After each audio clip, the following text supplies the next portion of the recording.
Hola, mi gente. I'm Philip Johnson. Welcome to Uno Souls.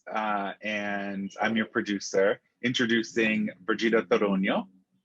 Hello. Hi, Philip. How are you? I'm good. Thank you. I'm really interested to, start off the month of December with this conversation with Leah Rampy. I know you spoke with her in August, was it? But we're bringing it back to feature it now.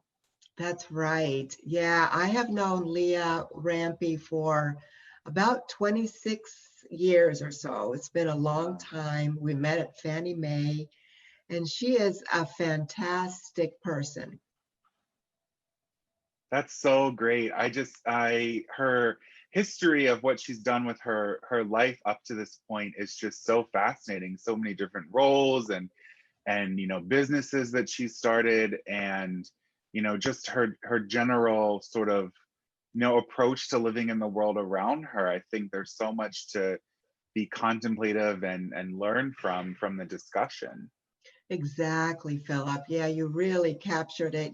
She's such a kind and wise person, and she really works hard for her personal growth. And then that extends to her family, her friends, community, and the world, on so many levels, from the environment and so many aspects of the environment that she is really such an advocate for, and really is always trying to better conditions for everyone. So that's really something that I love about her. Yeah, and I think that we are all in for a treat. There's a little bit of spoken word at the end, so make sure you listen all the way through. And she touches on this importance of standing still. So yeah, let's jump right into it and listen to Leah. Great, looking forward to it. Thank you. Today, I am very honored to be chatting with Leah Rampy, an Uno Soul for sure. And she has worn many hats, including an executive in different corporations. She ran her own consulting business. She was the executive director of a nonprofit. And now she lives in a co-housing community in Shepherdstown, West Virginia, with her husband. Welcome, Leah. Thank you, Brigida. It's so great to be with you. Thank you. I'm so honored to have you here today. And I would just love to know, how have you been doing? How have you been coping during these surreal times? Yeah, yeah. Well, I think surreal is a really good term for it. When we started out, I think it was such a shock to all of us. And I remember we were buying groceries to last like 2 weeks, as if that was really going to see us through to some place where something like normal would return. And of course, as we all know, that now looks like it might be very long into the future before we see anything that we want to go back to. Although That's we right. could talk later about how much we want to go back to and what we want to That's leave in the past and what we want to take forward, which I think is a really important question. I'd But love how to have I hear been your thoughts doing? on that. Yeah. Yeah, so it sent me into an exploration of some of the things that had to come off my list that I was working on, retreats, pilgrimages that really could not happen, some that could be reinvented in Right. the Zoom world. And Yes. so some interesting, maybe frustrations and possibilities both out of that reinvention. And then there are some things that have continued, but with that physical distancing that we know is really important in protecting others in our lives. So it was a while to discern that. It was also a while to understand that this was not like a snow day or a snow week, or, where, oh my gosh, all the free time, and I will read all of these wonderful books and maybe write a couple. So I've had to temper my expectations about this. Yeah, it's interesting you say that, because at the beginning of this in March, um, I I was like the same sort of idea of the snow day. I thought, okay, so now I'm going to be able to organize all of my photos, all of my mom's photos, take that clutter out of the closet. And it was 2 weeks later, and I hadn't done any of it. And I was frustrated with myself. I was like, what?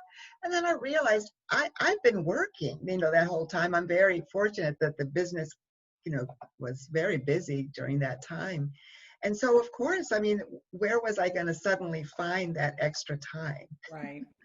Right.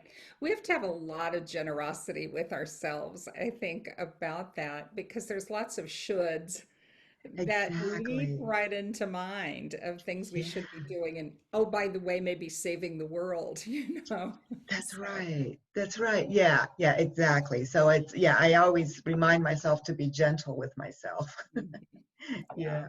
Yeah, yeah. Yeah. Well, Leah, I would love to hear about some of the beautiful things that you're doing. I know that one of the things is the Save Our Soil group. I'd love to hear about that, please. Yeah. Yeah. So I'll backtrack a little bit to say that I am so blessed to live in this co-housing community Yes. that's about a year old. And parenthetically, oh, what a gift that we had all moved in, well, completed the construction, moved in, and were, albeit still finding our way, but we were in a whole different place in terms of being a community than we might have been had COVID come a year earlier. Yeah, Uh, can you give us a little definition of what a co-housing community is? Sure, sure. Co-housing was a trend from Denmark that's been picked up in the United States, and there are about 160 co-housing communities in place, and another practically that many that are forming. Wow. Um, the individuals who decide to be part of it work together to build the community, literally, Mhm. acting as our own contractor Oh, and determining what the layout will be, but also what values we're going to aspire to, what kinds of guidelines we want to have in place, both for how we interact together and how we accomplish work. We do a lot of our own work together through the use of teams. And the intention, because we're a senior co-housing community, is to really support each other so that we can all continue to live in place for as long as possible and have a wonderful community of, we say, like-hearted souls, maybe not like-minded all the time, but right. like-hearted Yeah. souls. Yeah. Yeah, that's nice. Yeah. So that's a little diversion. But Save Our Soil came out of that because there was a common interest in how we might address the issue of climate change and the loss of ecosystems in the world. And there have been a number of us who've been in casual conversations about our passion in that area. And that's something that I've been passionate about for quite a while. Yes. So we found each other and we began to look at what would be the levers that might be possible for us to identify that would help address some of these issues. The one that had the most resonance and appeal and also seemed like it would be something that would be fit for us was the idea of really supporting the regeneration of soil. And that's a broad umbrella, but we know that soil can sequester carbon. Hmm. So when our soil is healthy, it is taking CO2 out of the atmosphere, as opposed to when we're tilling it or, plowing it up, it's releasing all that CO2 into the atmosphere. So that's one. It's a very pragmatic, how can we help um, lower CO2 and hopefully at least out into the future, reduce the overall rate of acceleration of temperatures. Hmm. But it's also that healthy soil creates healthy food. Yeah. And an extension of this is how we support our local farmers. And Mm-hmm. so we have CSAs, community supported agriculture, where we pay a farmer, they bring the food that they grow right to our community. Nice.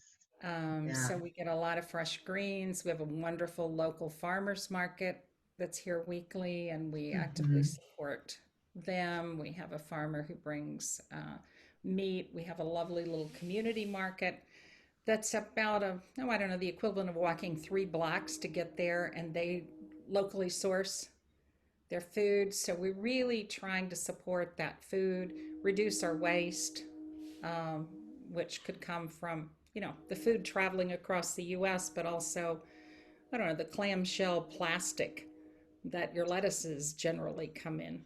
So it's Right. got a number of dimensions. We got together, we decided to lay out a little direction, and then we invited members of not only our Shepherd Village co-housing community, but the broader Shepherdstown community to come together and launch this with Yeah, some alignment that's of our goals.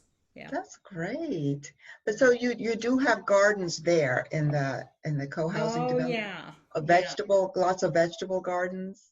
Yeah, so we all have that, not all. Many of us have it in our yards. Okay, in We have your own personal area. little Okay. small yards, Yeah. um, and most of us have that.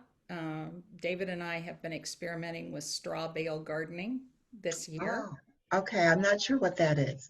Well, you take bales of straw and give them some nitrogen so that they can begin to decompose over a couple of weeks Yeah. time, and then you plant into those bales. And Oh, so you get 1 or 2 years of growing yeah. out of those bales. It's kind of nice. You don't have to bend over, and it's not much weeding. Yeah, so it's like having a raised garden. It is, it is. Yeah. But we're on heavy clay soil, so you're not trying to dig into that soil or even lasagna garden up, layering up from that. It's a Mhm. quick way to layer up, and then it decomposes. So after a year and a half or two, you've got this wonderfully rich compost that can be part of your layer of soil. So Wow. that's been a fun experiment. But we also in our village have a community garden, which is Okay. pretty large area for us, but it would, it'd have to be a lot larger if we were feeding the entire community. And we're Mhm. experimenting. It's taken us a little while to get that complete, to get the fence up. So this year is we're growing veggies, as you said. We've got more tomatoes, cucumbers, and zucchini than anybody can say grace over. Um, but we're really trying to build soil. Right. Okay.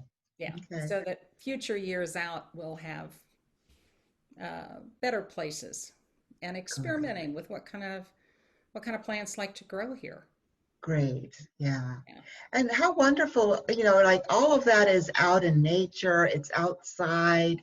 And so COVID-19, I mean, it's just that's something that has nothing to do with the fact that you can grow these beautiful gardens and Well, exactly. Exactly. And what do they say about COVID? More and more. I know we used to wash off our groceries, but that's less, I think, robust science now. And it's about, right, masks, distancing, and being outdoors.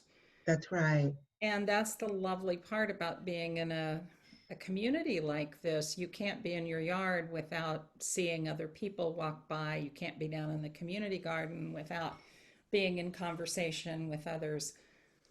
It's a great way not to be lonely. Yeah.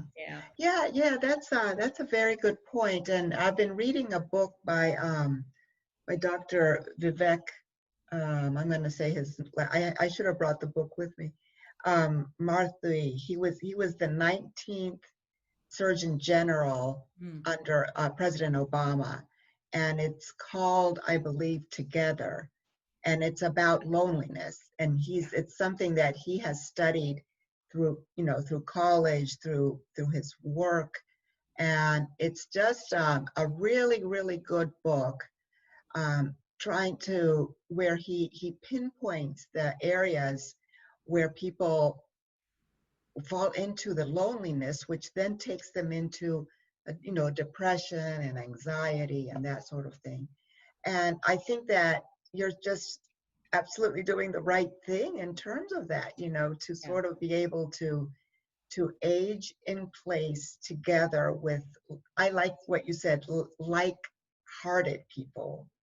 And so there's less of a chance for loneliness to happen. Yeah. Yeah, exactly. I think we really sorely underestimated the impact that loneliness has on individuals.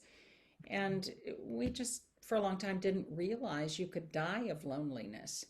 Yeah. But that's how we have kind of managed in this society where we've built larger homes and they are more and more separate from each other.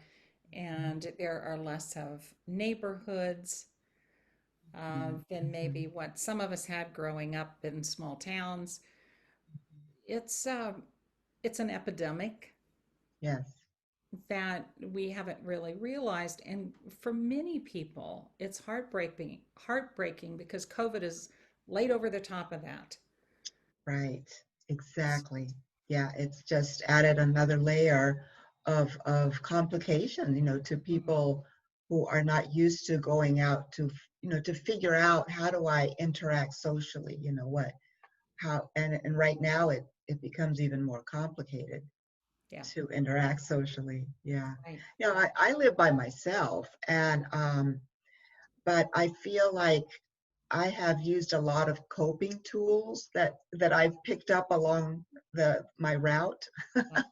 I bet. and Yeah, yeah, and so that's helped me a lot. I do a lot of FaceTime with my kids and my grandchildren. I mean, that's what I was doing the first 3 months, and then since then, I do see my daughter and my son's in North Carolina. I was down there for 2 weeks, but we sort of have kept a tight bubble of, who we see and everything to stay mhm, safe. mhm. Um, and and I do a lot of different Zoom calls, like maybe happy hour with some girlfriends, virtual happy hour.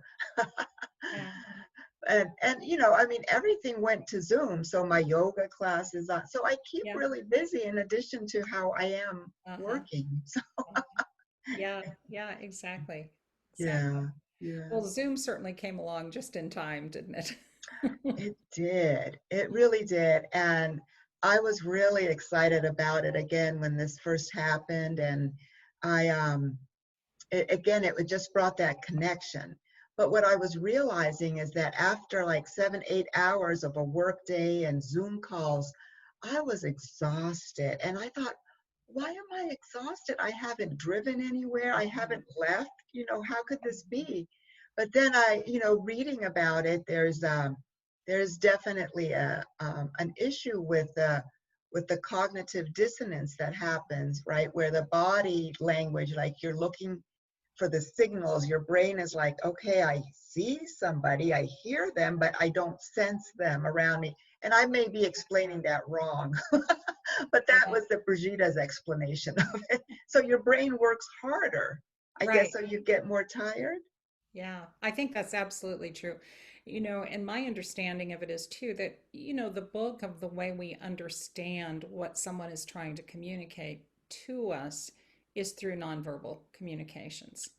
And so Right. we do get facial expressions, and occasionally, like you and I are Yeah, doing, we get a little, yeah, a little hand signal, but we're not getting the full body. that's right. So our brains are trying to understand tone and words and the bit of nonverbals that are available to us. Yeah. um, and I think the other issue is it's so intense. If we were sitting around in the living room, I'm gazing at your books, I'm, noticing Mhm. what's out the window, there's a broader field of interest coming That's in. right. And it's okay. We expect that even if we're eye to eye. In Yes. Zoom, if I'm looking down, you're figuring I'm on my phone. Right. Yeah. And in a meeting that can happen, like in real, when you're in a meeting together, you're chatting, you're, listening, but you might look at your phone for a minute and then go, so your Yeah, eyes are not just like fixed in that right. one place for so Yeah, long. But yeah. I'm still, then I pulled back a little from some of the meetings, and I think I have a pretty good balance now. It's better Uh-huh. because I am grateful for having these Zoom Right. meetings. Yeah, Yeah. me too. Me too. However, I think if you don't interrupt them with some time outdoors, I know it's hotter than heck, but if you don't interrupt them with some time outdoors where you are in a more expansive place, Mhm. or, for me, it's always putting your hands in the dirt in some way. Which is Uh, so healthy to do. yeah, Yeah. yeah. I Yeah. mean, And yeah, herbs, smelling your herbs, using the exactly. senses. Yeah. Yeah. Yeah. And speaking of going out in nature and herbs, there's also, I know you are so well versed in herbs, which I'd love to hear about. And I also would love to hear about the Church of the Wild, which all takes place outside. Right. So Right. yeah, Yeah. Well, you gave me two fun topics good. right there in one. So I'll just say a tiny bit about herbs Yeah, because I'm a dabbler in that yeah, and really enjoyed doing a 9-month class on herbs, particularly medicinals. So yeah. I love not only putting them in food, but making salves, for instance, or oils. But that's really as a hobbyist, I guess, if you will. It feeds my soul to do it and to share it. But Yeah, that's so we're wonderful. lucky because we've got a little local store. Yeah, you We're do. You really have a excellent. very nice one there. Yeah. Yeah, Yeah. yeah. So give a shout out to Tonic here. Absolutely. Yes. Yeah. But Church of the Wild, I started when I first moved here. I started it in May of last year. Okay. I had participated in Church of the Wild, that is a part of the Center for Spirituality and Nature in the DC metro area. Hmm. And I just thought it was a lovely experience and wanted to do it. I had heard somebody else here was going to start it, and I invited them for coffee to say, is there a way I can help you? Yeah. And she was like, oh, no, I'm not starting this. I have too much on my plate. Oh, So then I was leading an interfaith retreat, and because it was still on my mind, I threw out, is there anybody's interested? Last minute, here's my name, here's my email if you need to get in touch. And oh, by the way, if anybody's interested in the idea of a Church of a Wild, I'm really thinking about what might be possible. See me, 4 people came up. hmm. So I decided that was an invitation, and I guessed, well, if nobody else was starting it, it was me. Yeah.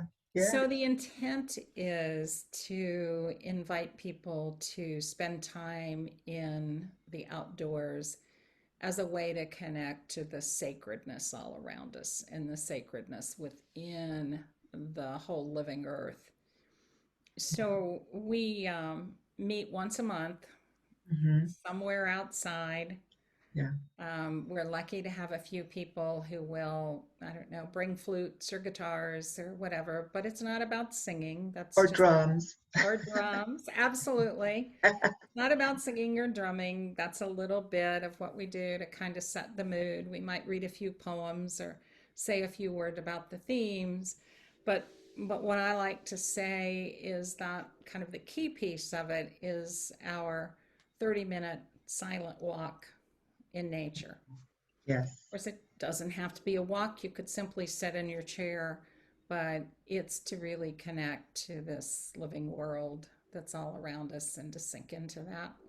And then I Yeah. share a little bit about what that was like for us. And in the olden days of last year, we would share a little food at the end, but Yeah. that's a little more challenging now. Right. So, Right. Well, I was very grateful that I was able to attend one just a couple of months ago through COVID, or maybe just a month ago. Yeah.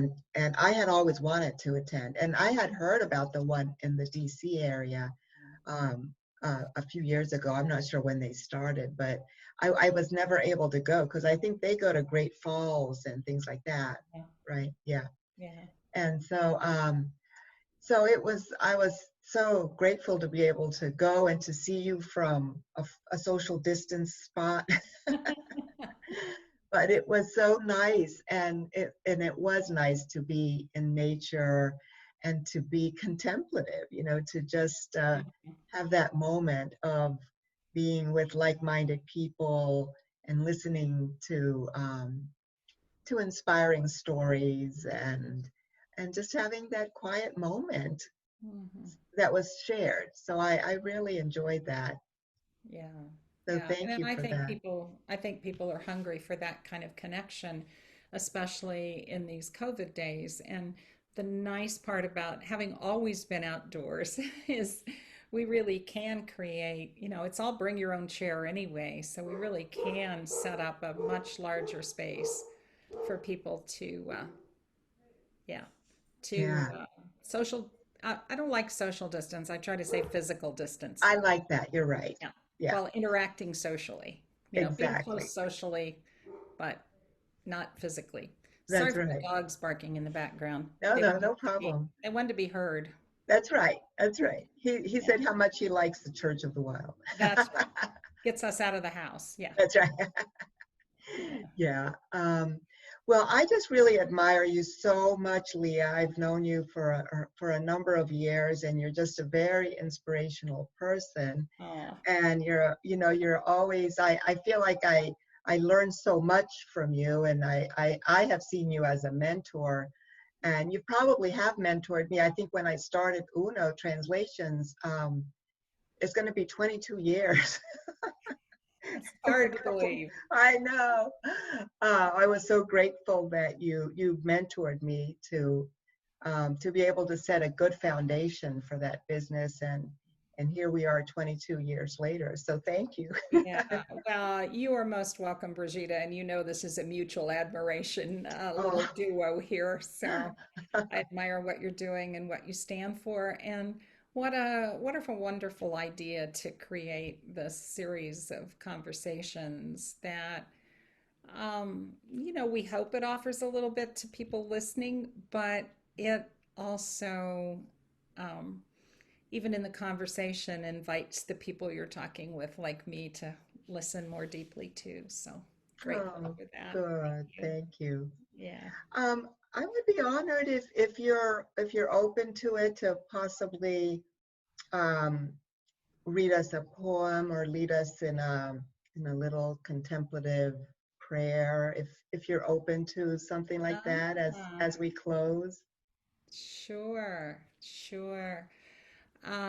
Well, here's the question whether I've got a chance to pull this up because I have a poem that really speaks to me so much Mm, about um, the idea of being available to everything that is around us. And this is a poem you've probably heard me um, speak before. mm, I know most of it, but not quite all. So I will tell you to set the stage that this is a poem by David Wagner. It's called Lost. And you need to imagine that an elder, a wise elder, is standing beside one of the old growth forests and talking to two of the younger people who were wondering, well, what do I do if I get lost? And so the poet says, stand still. The trees ahead and bushes beside you are not lost. Wherever you are is called here, and you must treat it as a powerful stranger, must ask permission to know it and be known. The forest breathes. Listen. It answers, I have made this place around you. If you leave it, you may come back here again, saying, here. No two trees are the same to raven. No two branches are the same to wren. If what a tree or a branch does is lost on you, you are surely lost. Stand still. The forest knows where you are. You must let it find you. Oh, That that's always so speaks to beautiful. me. Stand still.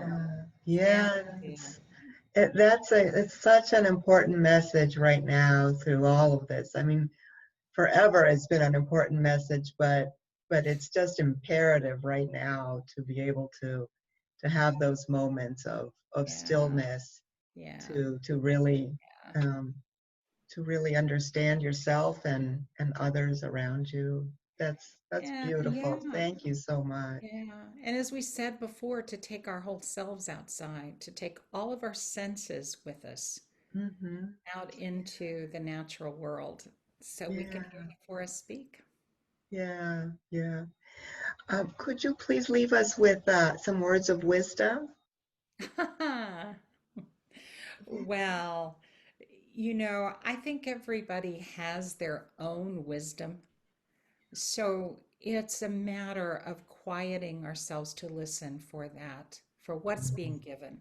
I really trust that the heart is wise and that the heart has wisdom beyond what we know.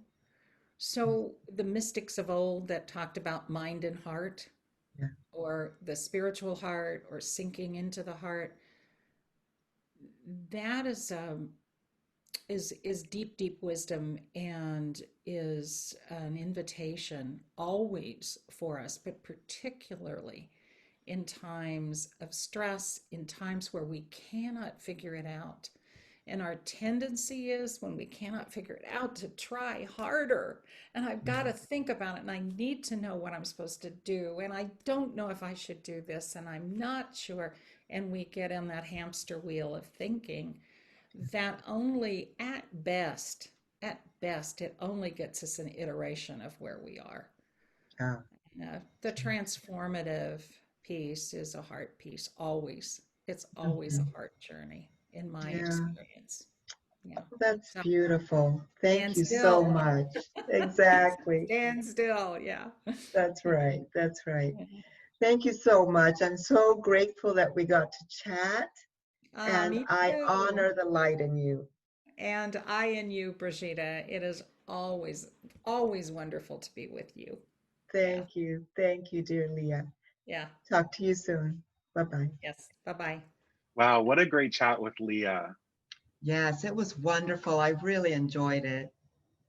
You know, this episode featured a cause very important to Leah, Church of the Wild Two Rivers. Are you open to expansive silence in nature, to connect more deeply with the sacred presence in all life? Do you long for a community of diverse and like-hearted souls? Church of the Wild Two Rivers invites you to their monthly outdoor gatherings, where we are nurtured by beauty, silence, and communion. I just have to say that I did attend a couple of these events of Leah's, and they are wonderful, just exactly what she talks about here, very nurturing and just sacred ground. Yeah, and you can find out more at churchofthewild2rivers.com. That's Church of the Wild, the number 2, rivers.com. And that's all we have for this week. So until next time, hasta luego. Hasta luego. Thank you so much for listening to Uno Souls Chat. You can find us at www.unosouls.com and on Facebook, Instagram, and Twitter. I would love to hear from you if you would like to chat with me. Have a beautiful week and see you at the next episode.